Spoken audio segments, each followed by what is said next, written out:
Good morning students.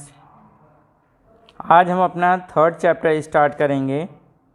नाम है इसका सेपरेशन ऑफ सब्सटेंसेस। अब देखिए, ये जो चैप्टर है, इस चैप्टर से रिलेटेड बहुत सारी चीज़ें आपको पता हैं।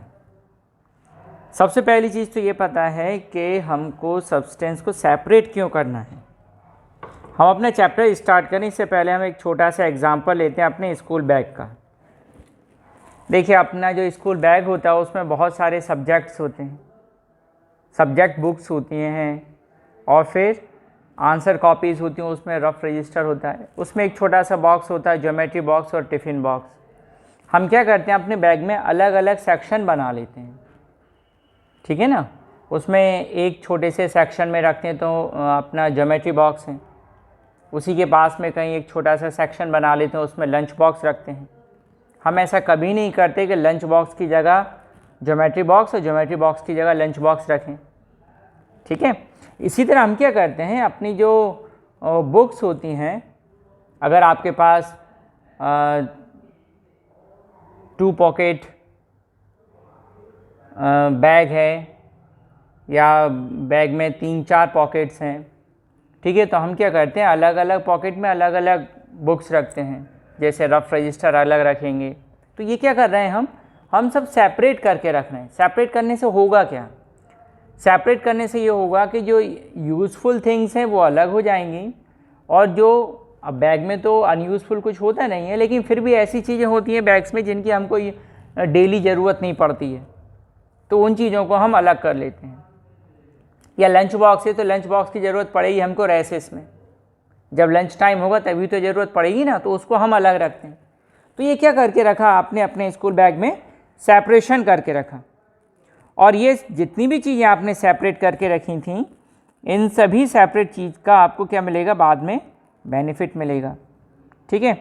तो चलिए, अब ये जो हमारा चैप्टर है सेपरेशन ऑफ सब्सटेंसेस, इसको देखते हैं कि इससे हमको क्या बेनिफिट मिलेगा और हमको इसमें चैप्टर को पढ़ने से क्या बेनिफिट मिलेगा और चैप्टर में हमको एक्चुअली पढ़ना क्या क्या है, ठीक है। तो देखिए, सेपरेशन ऑफ सब्सटेंसेस में हमारे जो डेली यूज़ की चीज़ें, बहुत सारी चीज़ें होती हैं। आपने देखा होगा सुबह सुबह मम्मी चाय बनाती हैं तो चाय में से भी हम कुछ सेपरेट करते हैं, है ना। लिक्विड जो टी होती है उसको अलग करते हैं। किससे अलग करते हैं, टी लीफ से अलग करते हैं। आपके फादर अगर फार्मर हैं या आपके रिलेशन में कोई फार्मर है या आपके फ्रेंड्स फादर फार्मर हैं, तो आपने देखा होगा कभी उनके साथ जाइए विज़िट करने उनका फार्म हाउस या फील्ड को आप विज़िट कीजिए। तो जब आप फील्ड विज़िट करेंगे तो आपको पता पड़ेगा कि जो फील्ड है उसमें भी कितनी सारी चीज़ें सेपरेट करके रखना पड़ती हैं, ठीक है। इसी तरह हो सकता है आपके फ्रेंड्स या आपके फादर बिल्डिंग मटेरियल का वर्क करते हैं, तो जो बिल्डिंग मटेरियल है उसमें जो मटेरियल्स होते हैं उनको सेपरेट करके रखा जाता है। क्यों, इसलिए रखते हैं ताकि उन चीज़ों को हम अच्छे से यूज़ कर सकें, ठीक है। ये तो हुई सेपरेशन की इम्पॉर्टेंस। अब सेपरेशन हम करेंगे कैसे, तो इसके लिए अलग अलग चीज़ों को सेपरेट करने के मेथड अलग अलग हैं, ठीक है। हम इस चैप्टर में उन सारे मेथड्स को डिस्कस करने वाले हैं जिनका यूज़ या तो हम अपनी डेली लाइफ में करते हैं, रूटीन में करते हैं, या फिर हम उनका कभी कभी यूज़ करते हैं, ठीक है, लेकिन हम उनका यूज़ ज़रूर करते हैं, ठीक है। अब ये जो चैप्टर है, इस चैप्टर में हमको कुछ नए वर्ड्स भी पढ़ने होंगे, न्यू वर्ड्स। तो जो न्यू वर्ड्स हैं वो न्यू वर्ड्स को हम थोड़ा सा डिस्कस कर लेते हैं कि कौन कौन से हमको न्यू वर्ड्स डिस्कस करने हैं, ठीक है।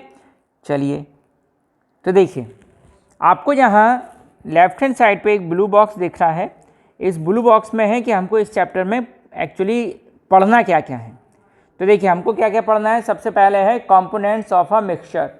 हम इस चैप्टर में मिक्सचर के कंपोनेंट्स के बारे में पढ़ेंगे कि मिक्सचर होता क्या है और उसके कौन कौन से कंपोनेंट्स होते हैं। और जो दूसरी चीज़ पढ़ेंगे, हम मेथड्स ऑफ सेपरेशन पढ़ेंगे, ठीक है। जितने भी मेथड्स हैं सेपरेशन करने के, वो सारे मेथड्स हम इस चैप्टर में डिस्कस करेंगे। और थर्ड चीज़ जो हमको डिस्कस करना है वो है सॉल्यूशन। सॉल्यूशन क्या है, टाइप, ठीक है, और किस तरह बनता है, ये सारी चीज़ें हम इसमें डिस्कस करेंगे। तो हमको इस चैप्टर में मेनली 3 चीज़ें डिस्कस करनी है। कौन कौन सी, सबसे पहला कंपोनेंट्स ऑफ मिक्सचर, दूसरा मेथड ऑफ सेपरेशन और तीसरा सॉल्यूशन। ठीक है, चलिए अब न्यू वर्ड्स के ऊपर फोकस करते हैं। तो न्यू वर्ड्स कौन कौन से हैं? जैसा कि मैं आपसे हमेशा बोलता हूँ, आप अपनी बुक ओपन कर लीजिए और बुक पेज नंबर 25 पर आ जाइए। 6th क्लास साइंस पढ़ रहे हैं हम और chapter number 3 separation of substances. जैसा कि मैंने आपको पहले भी बोला था, हम ये वाले चैप्टर की रीडिंग कंप्लीट करेंगे, इसके बाद में हम चैप्टर 2 और चैप्टर 3 के क्वेश्चन आंसर्स को कंप्लीट करेंगे। ठीक है, तो ये अभी हमारा रीडिंग टाइम है, इसके बाद में हम अपने एक्सरसाइज को कंप्लीट करेंगे। चलिए स्टार्ट करते हैं। सबसे पहला जो वर्ड है यहाँ जो आपको इस चैप्टर में पढ़ना है वो है हैंड पिकिंग। ठीक है, इस वर्ड को हम पढ़ेंगे हैंड पिकिंग। अब हैंड पिकिंग क्या होता है आपको स्क्रीन पर भी दिख रहा होगा और मैं रीड कर देता हूँ।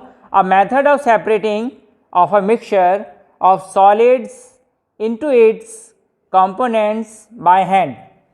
हाथ से किसी सॉलिड को अलग करना, उसके जो कंपोनेंट्स हैं, जैसे आपने देखा होगा कभी कभी घर में जब हम रहते हैं मम्मी को चावल बीनते हुए देखा होगा, खिचड़ी बनाते समय या खीर बनाते समय, तो चावल को मम्मा क्या करती हैं, सेपरेट करती हैं, उसमें से जो स्टोन होते हैं उस स्टोन को अलग करती हैं। तो अब देखिए जो राइस है वो भी सॉलिड है और जो स्टोन है वो भी सॉलिड है, तो सेपरेट किसको किया जा रहा है, स्टोन को पिक किया जा रहा है, किस में से, राइस में से। ठीक है, तो हैंड पिकिंग का क्या मतलब होता है, a method of separating of a mixture of solids. याद रखिए हैंड पिकिंग सॉलिड के साथ में होता है, of solid into its component by hand. दूसरी चीज़ आपको क्या पढ़नी है, दूसरी चीज़ हम पढ़ेंगे इस चैप्टर में थ्रेशिंग। थ्रेशिंग भी आएगा एक वर्ड, तो थ्रेशिंग समझ लेते हैं पहले। A process use to separate grains from stalk. Threshing में याद रखिए ये किसके साथ में होगा, स्टॉक और ग्रेन्स। मीन्स ये कहाँ पे यूज़ होगी, फार्मलैंड में, खेत में यूज़ होने वाली प्रोसेस है ये। ठीक है, चलिए थर्ड क्या है, विनोइंग। ठीक है, अब विनोइंग क्या है, ये विनोइंग। अब विनोइंग क्या है, a method of separating husk from grains using wind. Means threshing और विनोइंग ये दोनों प्रोसेस कहाँ यूज़ होंगी, एग्रीकल्चर फील्ड में। ठीक है, मीन्स हवा के जरिए विंड के थ्रू हस्क को ग्रेन से अलग करना। ठीक है, देखिए स्टॉक को ग्रेन से अलग करेंगे उसको बोलेंगे हम थ्रेशिंग। अगर आपसे एग्जाम में पूछा जाए difference between threshing and winnowing, तो दोनों की डेफिनेशन आप लिख दीजिए। थ्रेशिंग क्या होता है, the process use to separate grains from stalk. अगर स्टॉक को ग्रेन से अलग कर रहे हैं तो थ्रेशिंग है, और अगर हस्क को ग्रेन से अलग कर रहे हैं तो उसे बोलेंगे विनोइंग बाय विंड। थर्ड है, नेक्स्ट है, यह है सीविंग।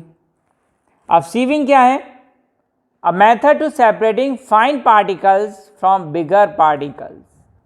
ठीक है, एक ही टाइप की चीज़ है, उसमें छोटे पार्टिकल्स भी हैं और बड़े पार्टिकल्स भी हैं, तो उन छोटे पार्टिकल्स को बड़े पार्टिकल से सेपरेट करना, सेम काइंड ऑफ थिंग में, एक जैसी चीज़ में छोटे को बड़े से अलग करना, इसको बोलते हैं हम सीविंग।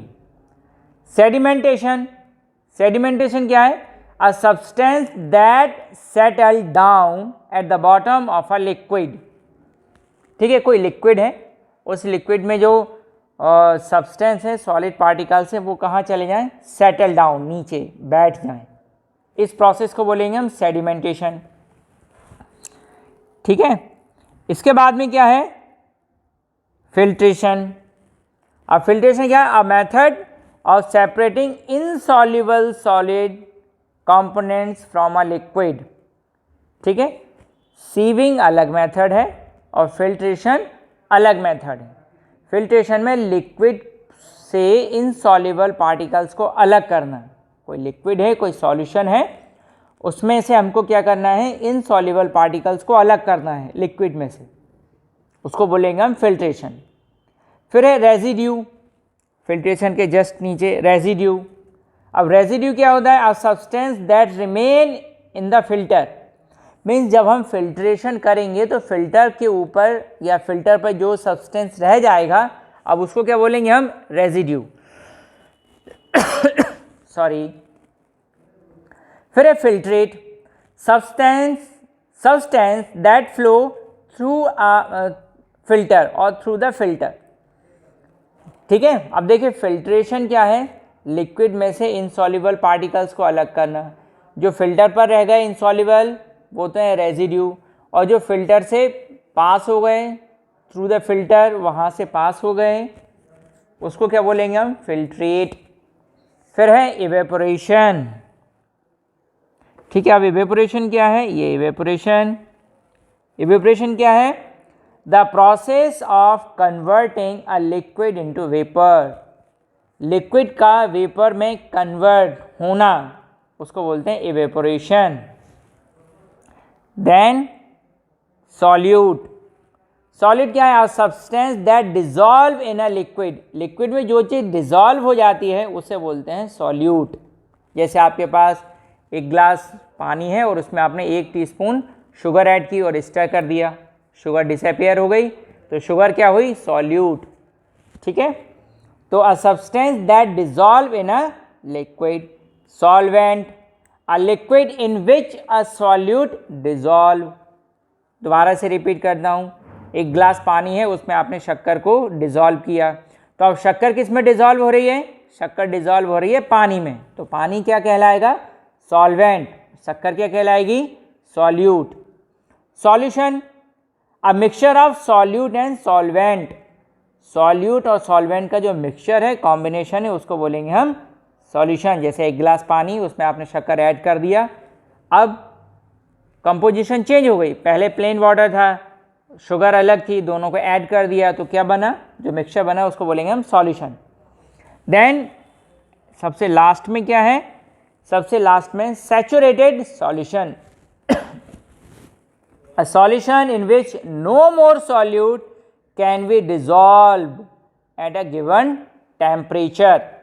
एक कोई पर्टिकुलर टेम्परेचर, जैसे रूम में आप उसको डिज़ोल्व कर रहे हैं, या टेम्परेचर थोड़ा सा रेज है 50 या 60, 70, 80, 90, कोई भी एक पर्टिकुलर टेम्परेचर है, उस टेम्परेचर पे अगर हम सॉल्यूट को और डिज़ोल्व करते हैं लेकिन वो डिज़ोल्व नहीं होता, तो उस पर्टिकुलर टेम्परेचर पर जो सॉल्यूशन होगा उस सॉल्यूशन को बोलेंगे हम सैचुरेटेड सॉल्यूशन। ठीक है, तो ये था हमारा चैप्टर में जो न्यू वर्ड्स आपको पढ़ने हैं उनको मैंने ब्रीफली एक्सप्लेन किया है। ठीक है, अब इनकी डिटेल कहाँ आएगी, चैप्टर में। चलिए चैप्टर को आगे बढ़ाते हैं हम। तो आगे क्या है चैप्टर में, सबसे पहला है हमारा components of a mixture. Mixture में कुछ कंपोनेंट्स होंगे। ठीक है, चलिए, all the things that we see and use every day are a mixture of different thing. बहुत इंपॉर्टेंट स्टेटमेंट। हम जो भी कुछ यूज करते हैं अपनी डेली लाइफ में, वो सब क्या है, एक मिक्सचर है। जैसे एयर, एक गैस नहीं है, बहुत सारी गैसेस हैं उसमें, तो क्या हुआ, मिक्सचर। टी, अब टी बनती है, टी भी क्या है, मिक्सचर है। उसमें टी लीफ होती है, शुगर, वाटर, ठीक है, मिल्क, और अगर कुछ स्पेशल टी बनानी है तो सम हर्ब्स, तो मिक्सचर है। ठीक है, और ऐसे ही कुछ भी चीज़, आप चपाती खाते हो तो चपाती भी क्या है, मिक्सचर है। उसमें फ्लोर है, wheat flour and salt and water. खीर खा रहे हैं आप, तो खीर में क्या है, खीर भी मिक्सचर है, मिल्क, राइस, शुगर। ठीक है, तो जो भी चीज़ हम अपनी डेली लाइफ में यूज़ कर रहे हैं वो क्या है, mixture. All the things that we see and use every day are a mixture of different thing. Soil is a mixture of sand, clay, pebble, wood and rooting plants. अब देखिए, soil भी क्या है, एक मिक्सचर है। किस किस का मिक्सचर है, sand, clay, pebble, wood and rooting plants. Okay, rocks are a mixture of different minerals. जो रॉक्स होती हैं, चट्टानें होती हैं बड़ी बड़ी, वो किसका क्या होती हैं, वो भी मिक्सचर होती हैं, उसमें डिफरेंट मिनरल्स होते हैं। Air is a mixture of many gases, mainly nitrogen and oxygen. Okay, और याद रखिए नाइट्रोजन कितनी है, ये नाइट्रोजन एटमॉस्फेयर में कितनी है, 78%। और ऑक्सीजन, ऑक्सीजन कितनी है, ऑक्सीजन है 21%। टोटल कितना हो गया सम 99%। एयर का 99% पार्ट केवल दो गैसेस से बना है, नाइट्रोजन और ऑक्सीजन। चलिए ये अदर मैटर है, इसको यहाँ डिस्कस नहीं करना है। चलिए फिर क्या है, the substance which make up mixture are called its component. तो आप समझ गए कंपोनेंट्स क्या होते हैं। कोई भी मिक्सचर जिन चीज़ों से बना होता है उनको क्या बोलते हैं, कंपोनेंट्स। तो नाइट्रोजन और ऑक्सीजन को क्या बोलेंगे, components of air. Clay, pebble, wood, rotting plants, इसको क्या बोलेंगे, component of soil. Different minerals, इनको क्या बोलेंगे, components of rock. Okay, for example tea granules, sugar and water are the component of tea. Clear. अब जैसे आपसे एग्जाम में पूछा जाता है, suppose give few example of in your daily life of related to mixture. Mixture से रिलेटेड आप अपनी डेली लाइफ के कुछ एग्जाम्पल दीजिए। तो टी डेली लाइफ में यूज़ करते हैं ना, सॉइल, सॉइल भी हमारे डेली लाइफ से रिलेटेड है, एयर, चपाती, बहुत सारे आप एग्जाम्पल अपने डेली लाइफ से दे सकते हैं। ठीक है, तो ये सब क्या है, ये सब है मिक्सचर। अब आगे क्या है, आगे है separation of the components from a mixture. अब ये जो separation of the components from a mixture है, ये हम लेंगे अपने नेक्स्ट लेक्चर में। आज इतना ही रखते हैं, ठीक है। इसके आगे हम पढ़ेंगे अपने नेक्स्ट लेक्चर में, ठीक है। तब तक आप अपना ख्याल रखिए, अपनी सेल्फ हाइजीन का भी ख्याल रखिए, और जब तक ज़रूरत ना हो बेटा बिल्कुल घर से मत निकलिए, ठीक है। अपने पेरेंट्स की बात मानिए और पढ़िए घर पर।